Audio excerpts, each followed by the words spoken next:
everyone. Good afternoon. Thank you so much for that very generous and slightly embarrassing introduction, but I love it. You know, we're doing things differently now.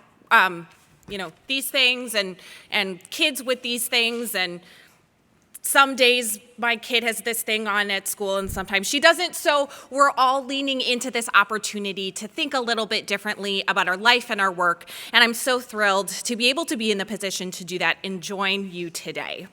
At Cortex, it really is a privilege for me to have the opportunity to build on the strengths that our staff, our board, and our partners have established in Midtown. I keep saying to folks, it's rare for this type of position to have the conversation not start with why is diversity and inclusion important, but to start with, here's the list of 800 things we want to do, so make sure you can figure out a way to get them all done. That's a good problem to have.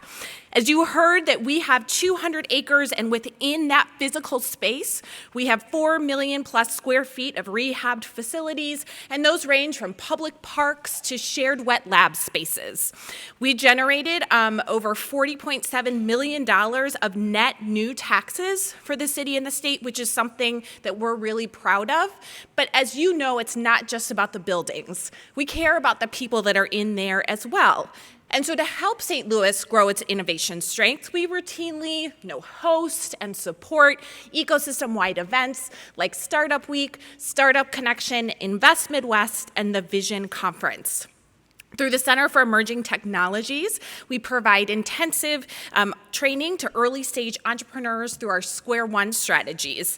Most folks may not know this, but since 2016, we've worked with nearly 300 entrepreneurs, helping them go from idea to execution in bioscience, IT, and manufacturing in St. Louis and Illinois. 69% of our Square One graduates last year were people of color, with 48% of them being Black. And this year, we're thrilled that 90% of our participants are people of color and 60% are Black. That's really, really important to us, and that's not an accident. And while we're proud of our work to date, we know that for the region to grow, we who have resources and proximity to privilege and power, and especially those of us who are in St. Louis and the Central City, need to do more and different to advance equitable economic growth. Our region won't grow if we don't, and I know you know this, but I say it because I'm looking forward to partnering with our team, board, partners, community members, and all of you to ensure that Cortex is a driver for narrowing the racial wealth gap in the region. And this is especially why I'm super excited to introduce someone who knows that vision and who is in action on it. Maxine Clark is the founder of Build-A-Bear Workshops, the teddy bear-themed retail entertainment experience. I know many of you are familiar with that. I certainly am. My Lucy May absolutely loves it. Founded in 1997 in St. Louis, there's over 350 Build-A-Bear Workshop stores worldwide, and 200 million stuffed animals have been sold. I have probably like half of those in my house. Maxine stepped down from her CEO position in 2013 to dedicate her time to investing in women and minority entrepreneurs and to use her entrepreneurial skills to help reinvent K-12 education in St. Louis. Her latest venture is the Delmar Divine, which you'll hear about in a minute. Maxine is the founding managing director of Prosper Women's Capital, and she's on the board of advisors for Lewis & Clark Ventures, continuing on the entrepreneurship theme. She's a really busy lady. She's a member of the Build-A-Bear Workshop and the Big Dot of Happiness Board of Directors, and a recent past board member of Foot Locker.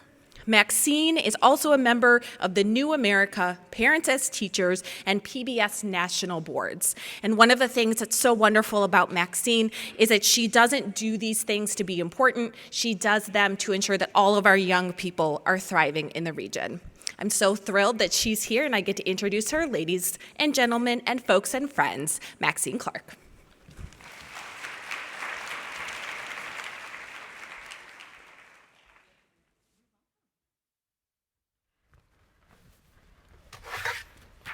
Thank you, everyone. That was a great introduction, Natalie. I much appreciate it, and I really appreciate working with you so closely to help make St. Louis a much more equitable place.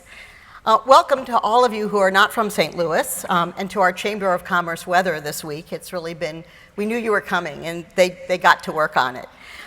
There is so much to see here, and for us to learn from all of you about how to make our community and our cities and regions much better.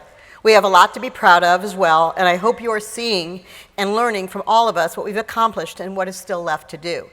I'm used to the last 20 years or so talking about Build-A-Bear and teddy bears, and I should probably still bring them to events like this because I know that you all have kids and might want to take them home, but I just forgot because I'm so much in the development mode now that I just have to remind myself of that. There's a lot, you know from my intro that I'm the founder of Build-A-Bear, and truly that was my dream job. And for hundreds of millions of our customers, I created something that made them smile. I think you can agree there is nothing better than that. Prior to Build-A-Bear, I was on my way to law school, and I stopped off for a career at the May department stores for 25 years. That was a long stopover. In fact, I took a leave of absence from law school, which I'm still on today. There's still time, right? I moved in the May company during those 25 years from executive trainee at the Heck Company in Washington to coming to work here at the corporate office. My office was on the floor with the real estate department, so maybe that's where it all started.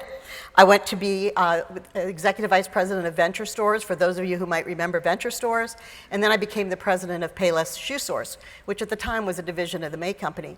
And because I was on the acquisition team of that, I had a special feeling for that company. Also, shoes were really important to me because it was one of the only things I could buy that I didn't have to alter to wear. So I had a disproportionate amount of shoes. And then when we created Build-A-Bear, teddy bears had shoes. So I say you can never have too many shoes or too many teddy bears, and now teddy bears have shoes, so it's the perfect coming together of all of that.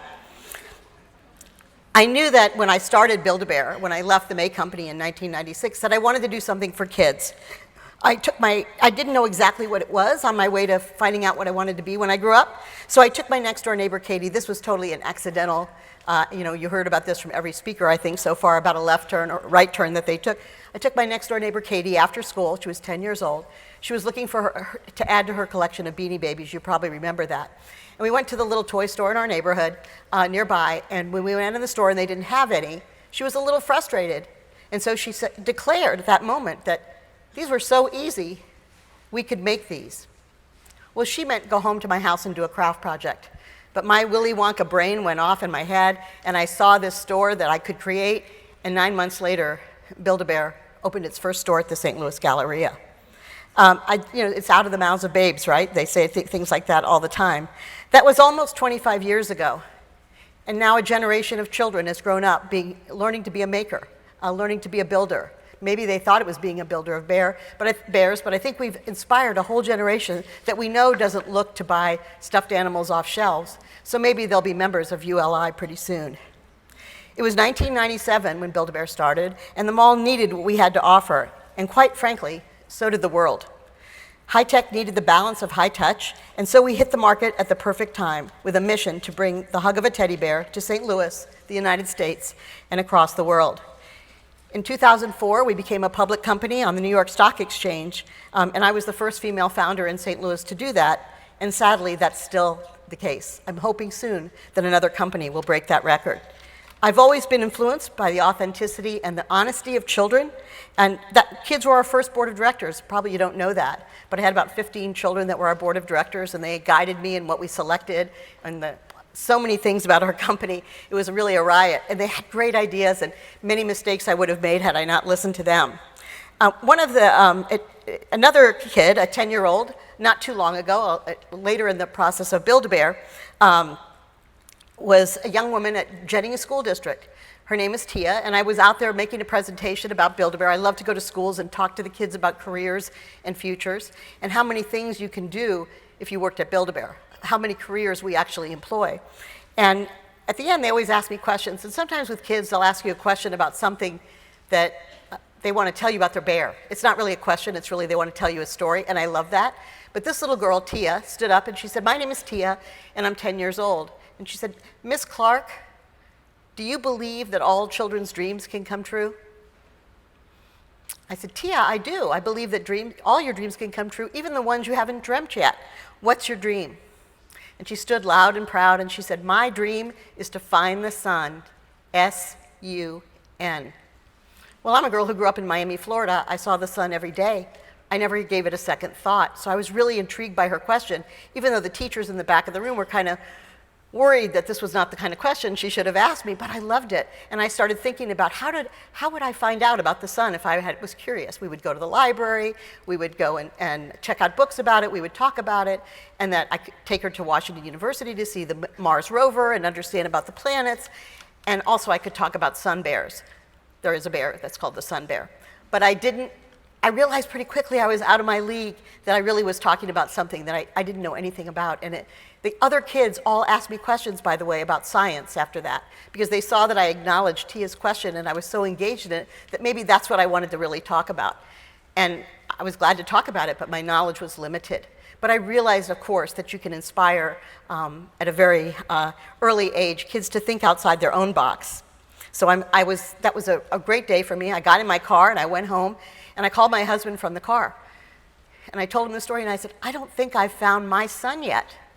And he said, what are you talking about? And I said, well, I think there's a sun out there that I haven't yet found and I want to go look for it. And he said, well, you better get it figured out because, you're in charge. It's your company. You have to find the person that's going to take your place and all of that. Well, that's what I did.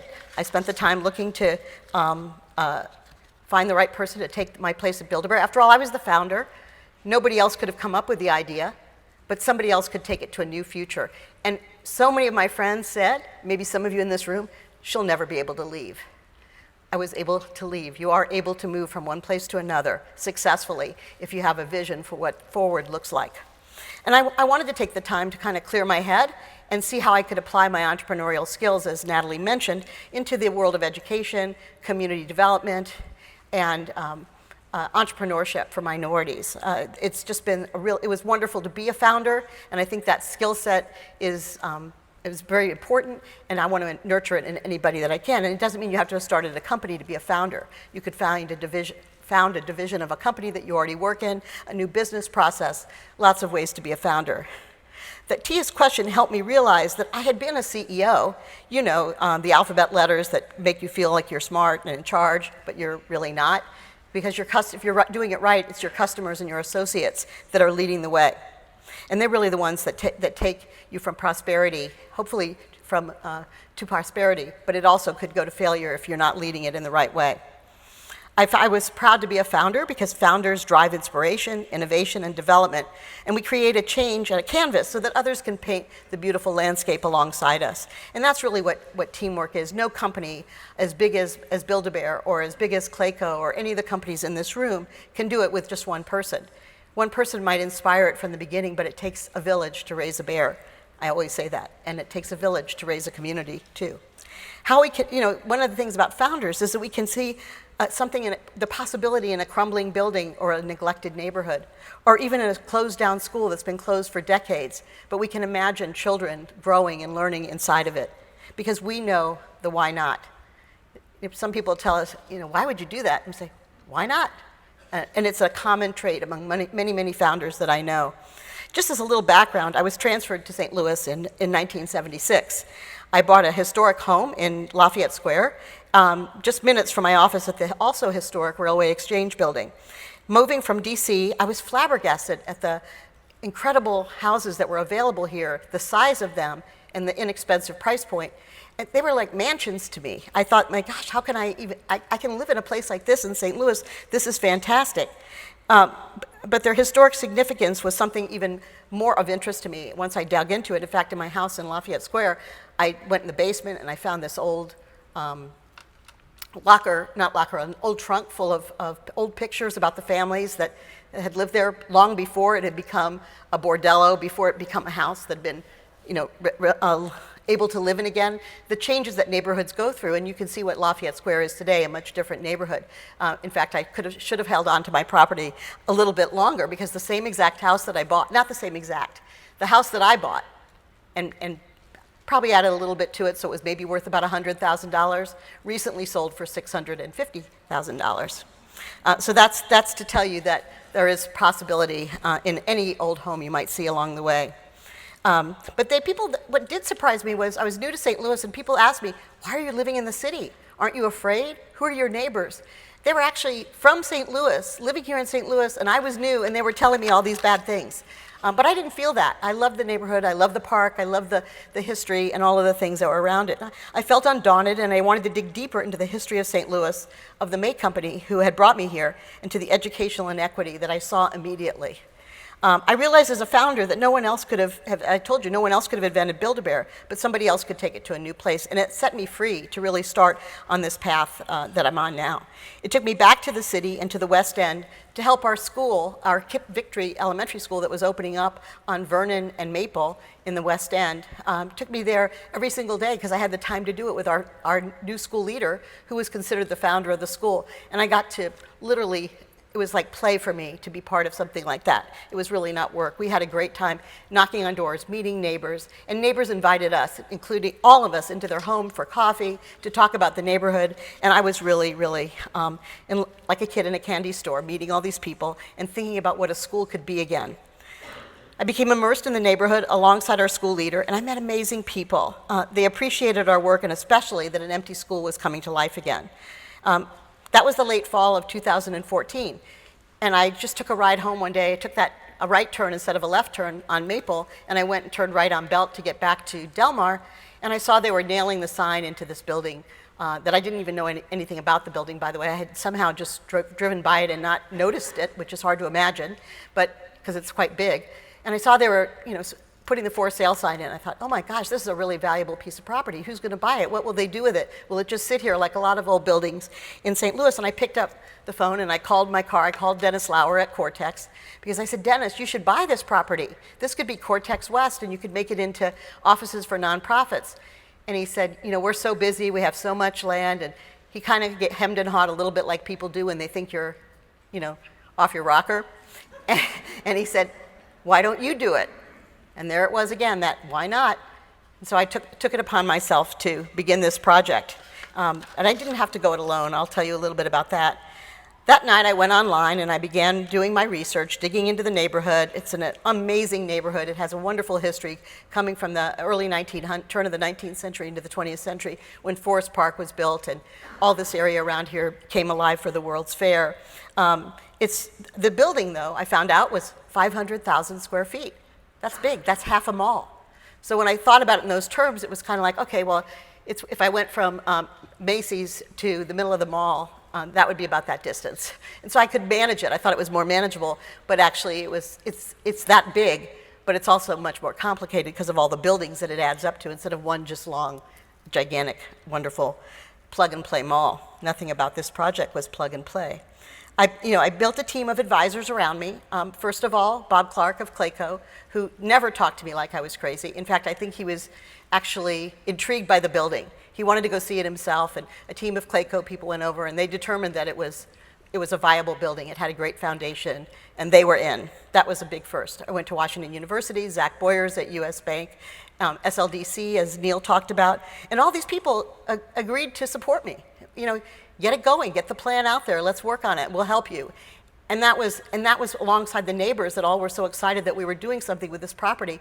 I was not alone, and I had a team of people pushing me forward. I could never let them down, that was for sure. So let me take you on a journey to the history of the buildings, and I'll show you a little bit about it.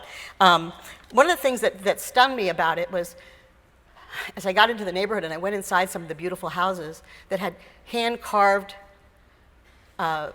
staircases, beautiful woodwork around the cornices. I mean, unbelievable construction in these homes in this neighborhood.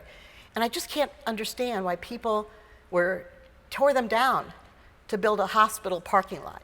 That's some of what you'll see in this. And I want you to see these pictures. I think I'm going to get this right. So there's the original hospital, built in 1904, and you can see the dirt driveway that the horse and buggy ambulance brought people to the front door of the hospital. That building, 100% of that building is still there, hidden behind another building, which you'll see.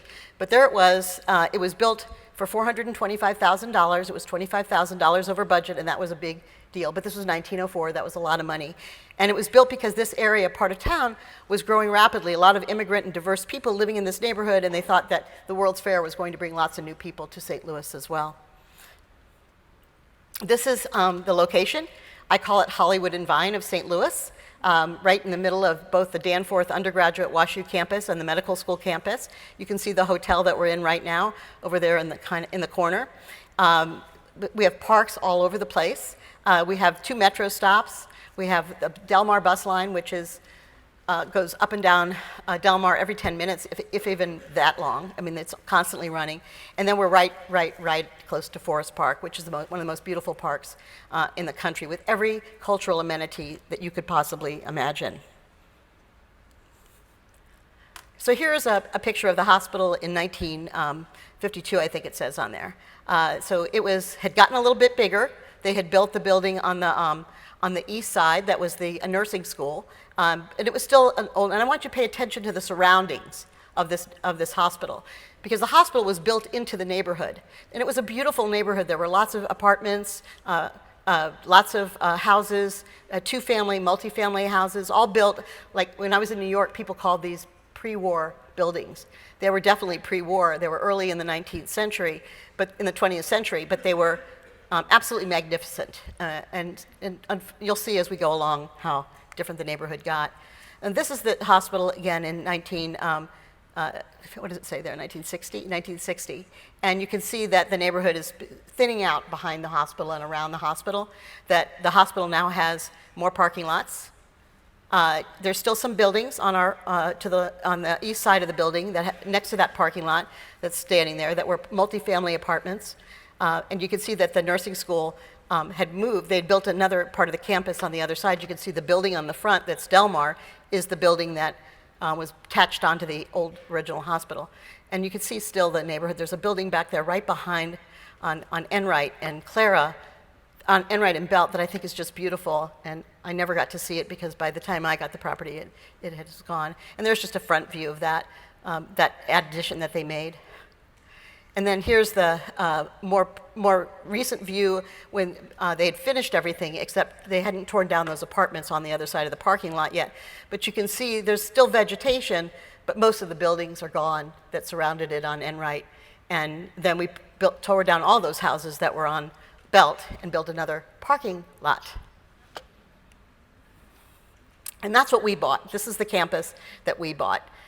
It's all of the parking lots. We got to have all the wonderful, beautiful asphalt parking lots, and all those buildings that have been added on together that actually do all connect in funny ways. We were trying to find our way in the building the other day, and without signs, the old building I could find my way around. I walked it many times. The new one, renovation, we've taken away some of the familiar cracks in the wall that I knew were there. And we also took away the chapel. I'm going to tell you this true story about this building because one day I was walking the building with the person who was the guard who was almost lived there. And he was with me, so nobody else was in the building. We walked from the parking lot on Clara all the way across to Belt. And I looked in and there was a chapel there. And in the chapel, they had a podium like this. They had some Bibles on chairs. It looked like somebody had just had a service and left. But people had been gone from the building for about 5 or 6 years at least. Maybe from that part of the building for a longer time, I don't know. And I just looked in. I thought it was really interesting. I thought when I come back, I'm gonna go in there and see what it's like. And we walked back, and I looked in the room, and the chairs were all upright. The Bibles were all stacked. The podium was all neat, like somebody was going to do a preach from the podium. And I said to Roger, who was with me, "Who did that?" He said, "I think we have ghosts. That happens a lot here." So I feel really good about that, actually. I think that they're there watching over, and they were excited that somebody was actually there and talking, and they could hear me talking about the future of the hospital. That's my little history story, because I believe that since it was a hospital and it cared for so many people, there has to be a lot of love there. We're really, this building and campus is really quite amazing. And that's really what we bought. You know, that's the front of the lot that faces Delmar, and the building behind there that I think almost has a prison-like feeling. The windows, the way they did the windows in a mid-century building, were the doctor's offices. That was the thing to do. So in the mid-60s, they started adding doctor's offices to hospital campuses, and of course our hospitals were no different. We did that as well. And then here's what it's going to look like, which isn't really much different because it's a historic building. I'm true to that. I want it to revitalize it as a historic building to the mid-century architecture that it was. But also we're cleaning it up. And this isn't the exact landscaping. This is a design that the architects at Clayco did for me just so I would have something to show people so they wouldn't be so frightened by what it used to look like. But it's going to be in a magnificent place. The front building is going to be the residences. This is a three-part project. Phase 1 is 3 pieces. Phase 1 is, in Phase 1 are the offices for nonprofits. About 40 nonprofits will be housed in our building. 2 of them move in a couple of weeks. We'll have about the rest of them will move in by the end of the year. And then the building in the front is going to be 150 apartments, affordable workforce housing funded with support from HUD for teachers, nurses, social workers, public health, public safety workers, those young people, diverse professionals that make some of the lowest salaries in St. Louis but want to live in a nice place. And this is going to be that nice place with a swimming pool, a fitness room, all of the amenities that you would expect, but for a very reasonable price.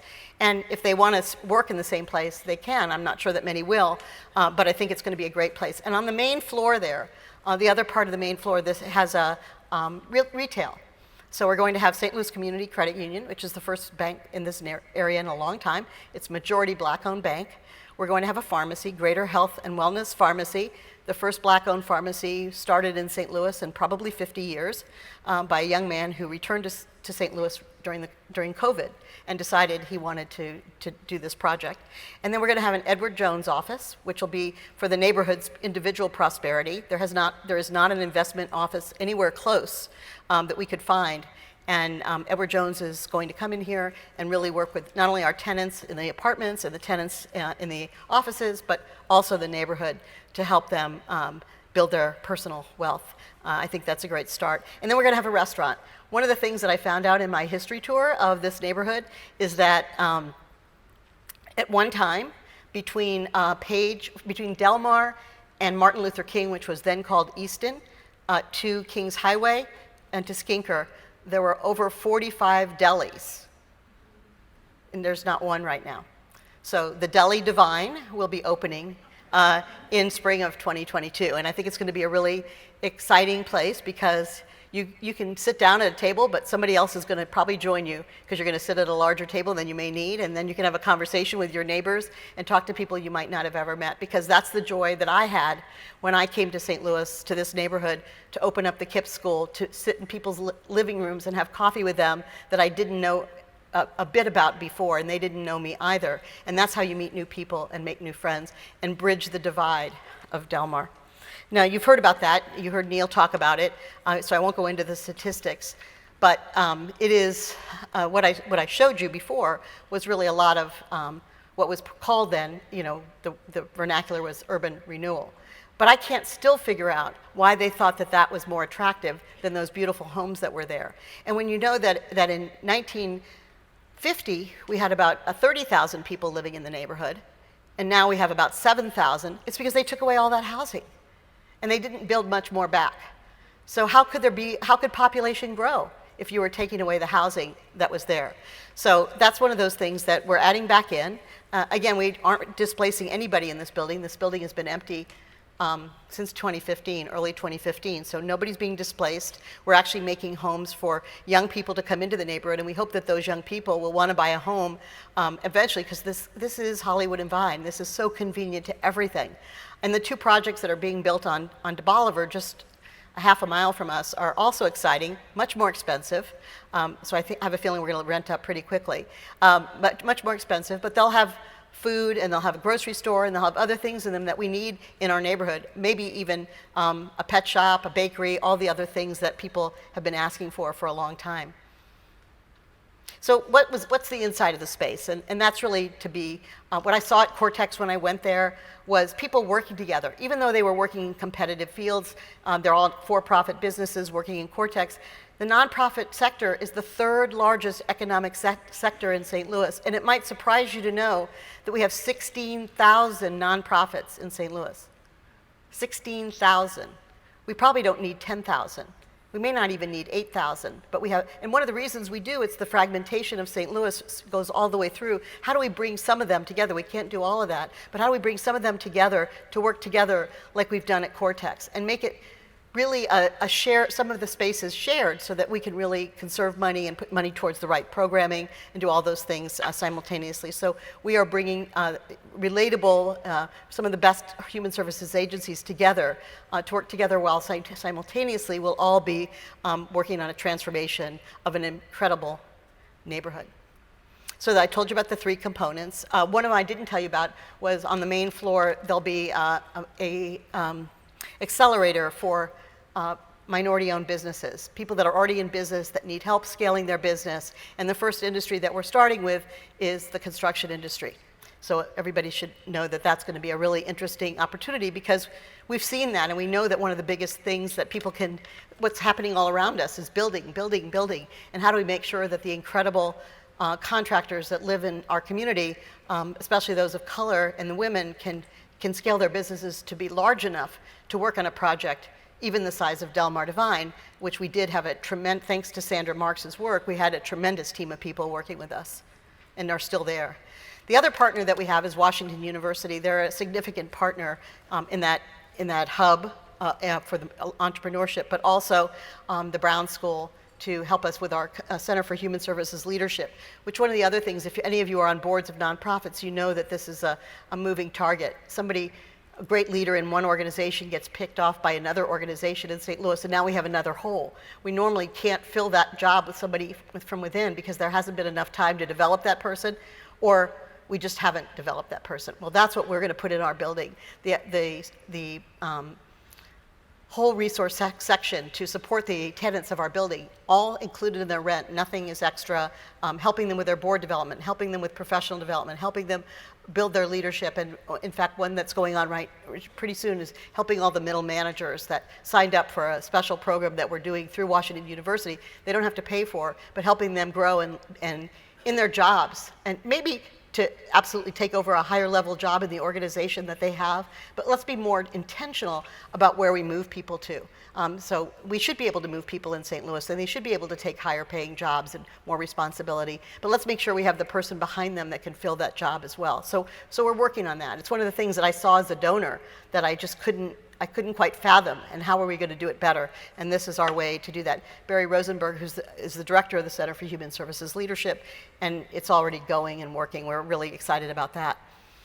This is just sort of for all of you in the real estate business. This is the buildings, a little bit different look at it, so you can see how the flow is. That orange corridor is the original corridor that was built in the original hospital. It's actually 265 feet long and 25 feet wide, and it is the connector of all the buildings, not when it goes off into the L, but in the hospital itself. And so everything comes off of that main corridor, and I'll show you a picture of that. Building 1D is the larger doctor's office. Footplate's about 13,000 square feet, and building 2 is about 7,000 square feet. We're 80% leased, which I think is pretty good. We have a few more spaces to go, but everybody's sign sealed, and we just started construction this week on the interiors of the office spaces. This is that Human Services Leadership, the vision for it, the purpose and the partnership with Washington University. I won't make you read it, but we're very excited about how it's already working. We also have a board of directors that's incredible, with 75% persons of color. People that live in the neighborhood are on our board. It is really an exciting thing to see how much engagement we're getting from all around. And the other thing that's really wonderful for me, I get text messages from my neighbors, the neighbors in the neighborhood where we're building the project, telling me, we love the fence, the parking lot looks so much better.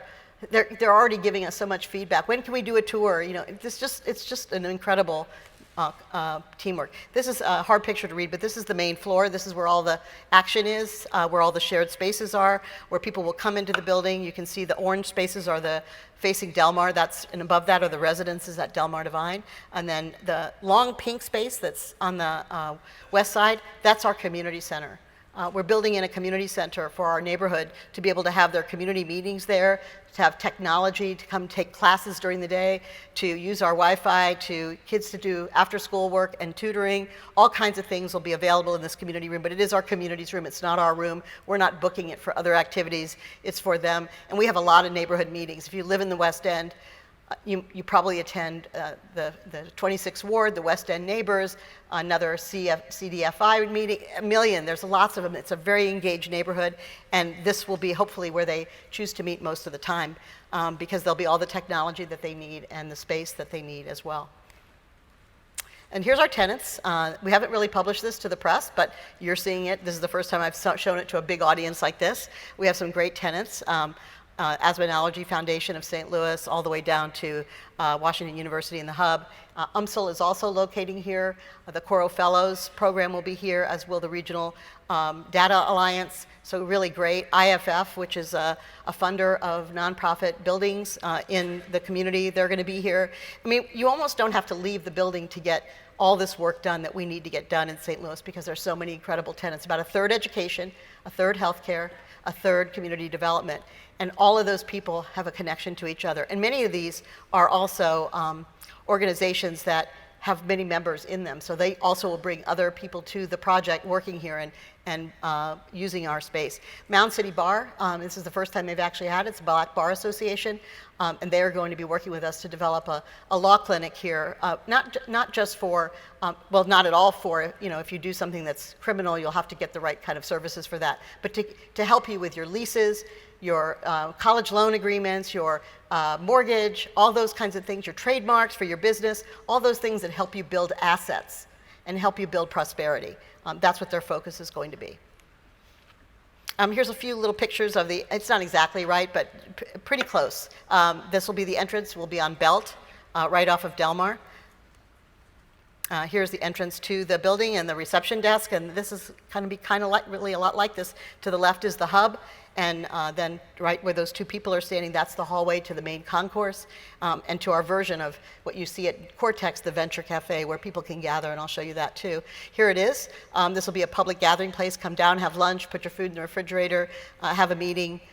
We can have events in this space too, and we do have an auditorium that is just adjacent to this that will be able to be expanded from this space as well for public events that will be held here for our tenants and for others if our tenants don't need it.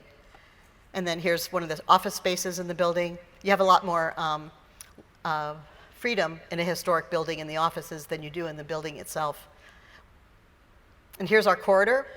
This is an amazing corridor. This is that 265-foot corridor. It goes all the way to phase 2 of the project, which I can tease about a little bit, but I just got to get through this one first. But there you can see our conference rooms, and then you can see that a part of the courtyard, when the building was smashed on to the new building was smashed onto the old building. I say that, it really wasn't smashed on. I apologize to the architects and designers of those things in the room. But it looks like it is when you're in the building. It just feels like it was just put on without any real thought. It just feels weird. Anyway, it just filled it with dirt. It was just a dirt hole. And when we saw it, we decided that we wanted to open it up and make it sort of indoors. Outdoors is indoors. And so there's 2 of those, and the deli will also be attached to part of it, and so people can come out and eat outside, and you just need some fresh air. You can just walk right out the door.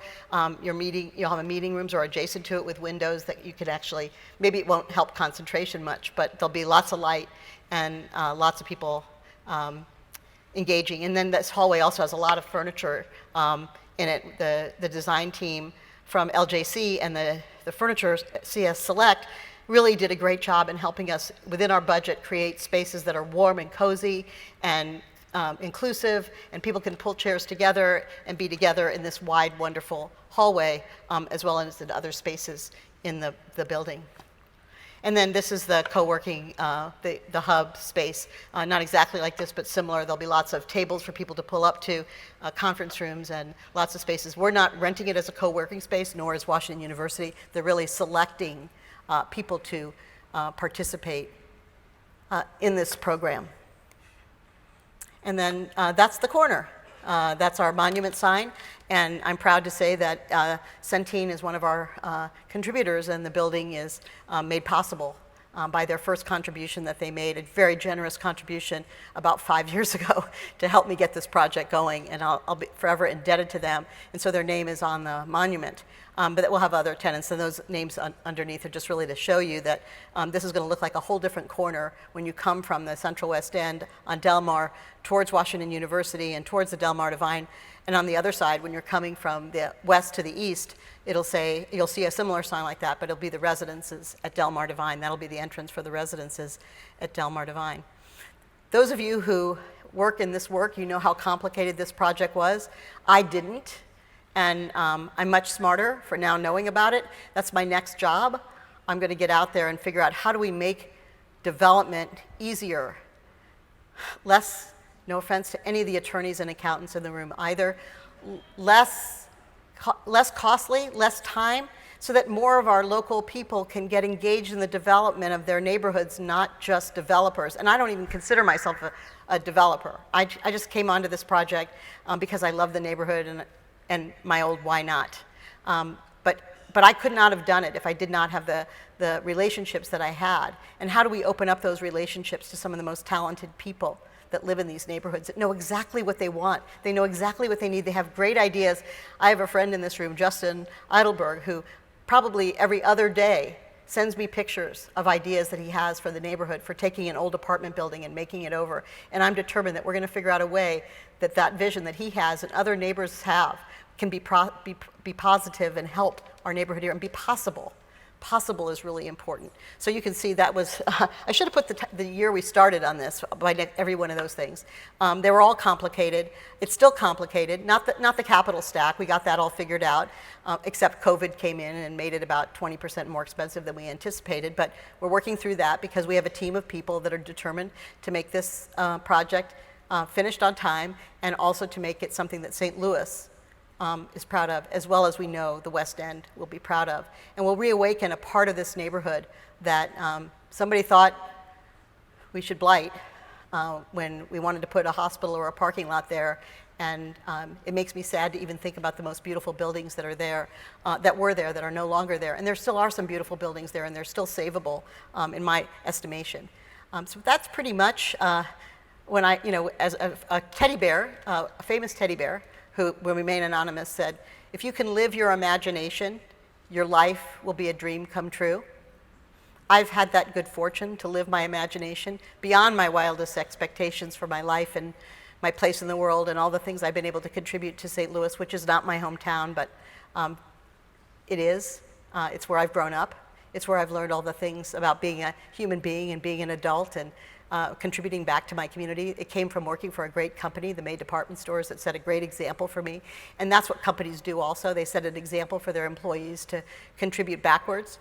And so I'm looking forward to all that this project can be. Phase 2 will start right after this one's finished, sometime next year. We'll start in the thinking phase. But I'm going to throw out an idea. Just I've been thinking about it a lot. And I'm thinking about all that we're hearing on the television and the news about family care and children and daycare for children and proper care. We have a nursing school there. That's what phase 2 is, the nursing school building. It's big. It was a school. It has a cafeteria, it has a gym, it has an auditorium, it has a little field outside that could be a playground. What if we made it into a campus for early childhood schools? They could all share in all those shared spaces. They could share an art teacher, a music teacher, a gym teacher. And then on floor 1 would be baby care, and on floor 2 might be special education for little kids.